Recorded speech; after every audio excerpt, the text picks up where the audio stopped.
আপনাদের সামনে এখন দেখাবো টক দই কী করে বাড়িতে পাতে। এই জন্য আমি 1 লিটার দুধ একটা বাটিতে নিয়ে এটারে গরম করে নেব। প্রথমে আমার দুধ গরম হয়ে গেছে, এই দেখেন দুধের থেকে ধোয়া বেরোইতেছে। এবার এটার আমি একটা বাটিতে ঢেলা উষ্ণ করে রাখুন, আঙুল ডুবানোর মতো উষ্ণ।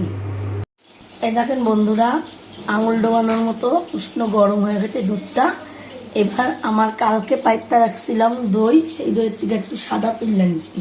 এই সাদাটা দিয়া আমি ভালো করে আগে হাত দিয়া ফেটামু। ফেটায়া এবার এই দুধটারে এরকম করে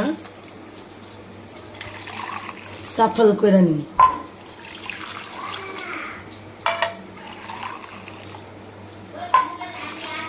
এখন যেহেতু গরমকাল, খুব গরম, সেই জন্য অত গরম দুধ করতে হয় না, উষ্ণ গরম করতে হইব। কিন্তু দেখেন আমি আঙুল ডোবানোর পরেও দেখতেছি এই দুধটা এখনই পাতলে দই হইব না, এটারে আরও একটু ঠান্ডা করতে দিতে হইব। তারপরে আমি এটারে ঢাকা চাপা দিয়া বাড়ির পুরানো সোয়েটার দিয়া চাপা দিয়া দিব। 2 ঘন্টা পরেই দই রেডি হয়ে যাব। এই দেখেন আমার দই তৈরি হয়ে গেছে।